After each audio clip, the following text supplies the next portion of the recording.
Сегодня мы разберем 351 главу манги Черного Клевера, где Табата наконец-то раскроет нам истину происхождения силы Сёгуна Страны Солнца. Узрим судьбу пятиглавого дракона и настоящую мощь, которая будет ему противостоять. А также на днях Черному Клеверу исполнилось 8 лет. 8 лет старательной работы от автора манги Табаты. Ну вы только посмотрите, как сильно спустя столько лет изменился наш главный герой. Так что стоит выразить ему благодарность за то, что он так старается над тайтлом, несмотря на все невзгоды, которые случились у него в жизни. Ну а мы начинаем наш разбор. Здорово, ребятки анимешники, у микрофона Зик. А вот ребята, которые оставили свой коммент под прошлым роликом.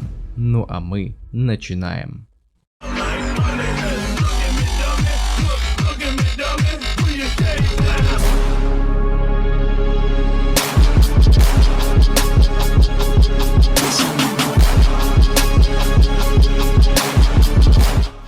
Итак, на связи 351 глава манги Черного Клевера. Переводил я ее сам, и так как я не профессионал, а любитель, могут быть ошибки. Прочесть вы ее сможете по ссылке в описании, как только я закончу ее обработку.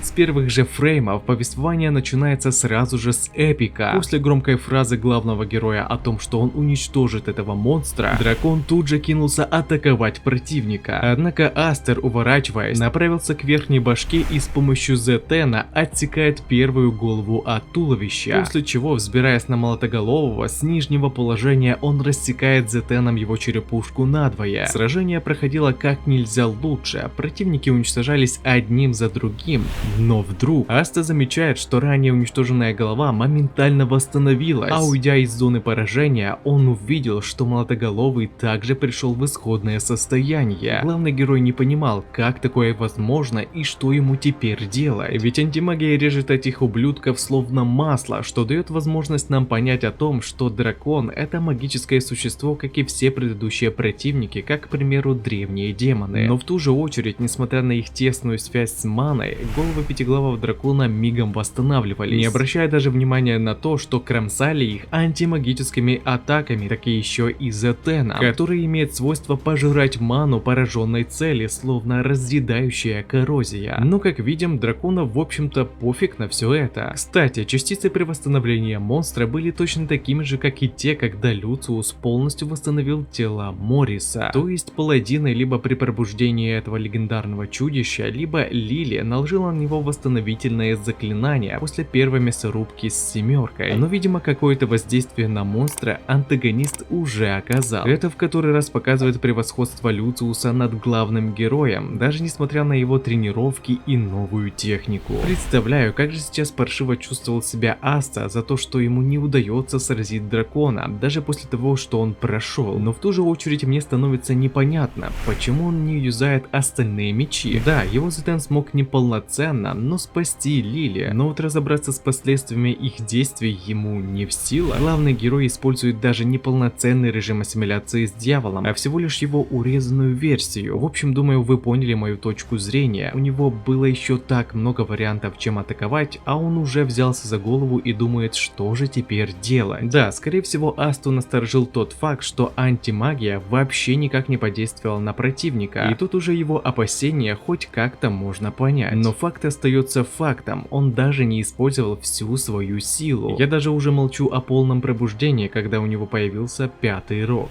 Далее мы переносимся на поле битвы паладина Хита и Мушуга из Драконьей Семерки. Паладин использовал массированную атаку ледяными клыками, направляющихся буквально со всех сторон, увернуться от которой не смогли даже предыдущие противники из семерки. Однако, несмотря на все это, Мушуга выходит из этой ледяной гробницы словно будто бы и ничего и не было, говоря, что его вовсе не впечатлило заклинание противника и то, что оно лишь выглядит устрашающе, а на деле оно вовсе ничего не стоит. Хита насторожила подобная картина, вот только он не мог себе позволить проиграть, ведь ему суждено защищать защищать праведный мир, который желает создать мастер Люциус. Такой ответ лишь только рассмешил Мушуга. Пускай паладины считают, что его точка зрения правильна, но ему было плевать, чего желает его повелитель, ведь ради своего сёгуна он готов был пойти на все, что угодно, в том числе и прикончить его. После этих слов нас переносит немного в прошлое двух этих друзей, Мушуга и Рю. Мушуга, наследник острова Коушу, с детства был самым сильным, и из всей провинции не было никого, кто мог бы дать ему полноценный отпор. Но вот Рю, наследник острова Гоушу, мог сражаться с ним на равных. И тут, кстати, у Рюда было еще собственное хироку, то бишь магия. И скорее всего у него была магия ветра, ведь точно такие же частицы были показаны мастером Джоза, у которого как раз была магия ветра. Эти двое представляли собой дракона и тигра, которые, судя из японской и китайской мифологии, являются извечными противниками. В Японии были даже бои с названием Хотеки Рёда, что в переводе означает «тигр нападает, дракон ловит». По большему счету, образ дракона и тигра обуславливают собой то, какой характер и способности получили персонажи. Тигр как представление Мушуга, его сила связана с землей, он прямой, агрессивный и жаждет сражений, являлся в древности чуть ли не самым сильным существом на земле и имел прозвище «Король диких зверей». И это все очень хорошо прослеживается в данном персонаже. С другой стороны, дракон символизирует небеса, связанные с концепцией духовности и идеей отделения себя от физической силы. Этот образ идеально подходит для случая Рю и того поведения, которое он демонстрирует сейчас. Он рассудительный, непрямой, оборонительный и внимательный. И это в дальнейшем объяснит нам, почему у него не станет магических сил. Двое друзей состязались в товарищеских поединках, чтобы решить, кто из них станет следующим сёгуном страны. Однако, когда им исполнилось 17 лет, их острова были захвачены серьезной болезнью, от которой умирало множество людей, обладающих малым количеством йороку. Лекарство от этого было только одно – трава кацу, но вот она давным-давно вымерла, и сейчас о ней известно только лишь из легенд. В это трудное время Рю и Мушуга поставили перед выбором заполучить силу под названием Тенгенцу, сокрытую в земле восходящего солнца. Только эти двое обладали достаточной духовной силой, чтобы заполучить глаз, который способен видеть все, что пожелает его владелец. Но цена за этот глаз была потеря всей магической силы. Здесь-то и раскрывается сущность тигра. Мушуга, сильно помешанный на своей силе, не готов был ее терять, тем более когда не было никаких гарантий, что ему удастся найти лекарство от нахлынувшей болезни. Да и в конце концов способность видеть желаемое без силы просто бы не имела бы для него смысла, ведь как он тогда сможет заполучить желаемое и стать сёгуном? Потеря собственных сил — это единственное, что беспокоило Мушуга. Он был готов даже согласиться на смерть этих людей, но не отдавать свою йороку. Вот только Рю без доли колебаний согласился на эти условия. Он был готов отдать свою силу, если таким образом у него получится спасти людей. Здесь и прослеживается суть дракона. Его не сильно волновала собственная сила. Дракон всегда стремится к духовному и отделению себя от физической силы. Поэтому Рю и пошел на это. Теперь я прямо аж зауважал сёгуна страны солнца. Он не побоялся потерять свои способности, если так появится возможность кому-то спасти жизнь. А ведь тогда у них не было никаких гарантий, что ему удастся найти лекарство. Мушуга же был ошеломлен, что, как он его назвал, этот дурак готов был потерять свою йороку. Неужели он был готов пойти на это? Ведь так у него не получится стать генералом. Да и тем более с того момента тигр затаил обиду на дракона из-за того, что он отказался от их соперничества и перестал быть его другом. Но Рюда, получив глаз Тенгенцу, все это время не менял своих взглядов на мир. Он восстановил растение Кацу и спас людей Коушу и Гоушу. Но это не остановило его, он продолжал и продолжал помогать людям по всей стране солнца. Со временем люди начали любить и уважать этого человека, и прежде чем верхушка заметила это, Рю собрал огромное количество людей, которые стали его последователями по собственной воле. И когда настал момент решить, кто же будет новым сёгуном, мнение приближенных к власти было неоднозначным. С одной стороны, они знают о заслугах Рю и то, как сильно его любит народ, но в ту же очередь у него не было никаких магических сил, что было не свойственно для правителя страны. И поэтому они больше склонялись к кандидатуре Мушуга, самого сильного воина, который, однако, не получил никаких достижений, но кое-что он все-таки понял. Он увидел жизненный путь своего бывшего друга и осознал, каким человеком нужно быть. Мушуга отказался от возможности стать сёгуном и отдал место Рю, говоря, что теперь даже он признал его, как и все те, кто последовал за ним. Сам же Мушуга стал 7-м членом драконьей семерки и решил следовать за новым сёгуном. После чего мы вновь переносимся к сражению, где шокированный Хит не понимал, как этот человек мог стоять на ногах после всех множеств атак. И затем, прорываясь вперед, Мушуга демонстрирует настоящую силу его юдзюцу – Железный воин. В этом облике он становится полностью неуязвим к вражеским атакам, а используя Зетен, Мушуга наносит решающий удар противнику, говоря, что ему очень жаль, ведь он все еще сильнейший в этой стране, отсылая нас к тому, что ему сейчас очень не хватает соперничества с Рю. И тут как раз появляется Рюда. Своей речью он поднимает боевой дух мастеров, говоря, что даже если никто не видел их старания, то Рю наблюдал за ними, за битвой, за мыслями, за прилагаемыми усилиями, и он не верит, что пройдя весь этот путь, они вот так просто падут здесь. Поэтому, приведя с собой Фудзио, способности которого позволяют повысить силу союзников и залечить их раны, Сёгун помогает им, а так как семерка снова в сборе, он говорит, чтобы они вместе победили этого дракона, ибо в этой стране им нет равных.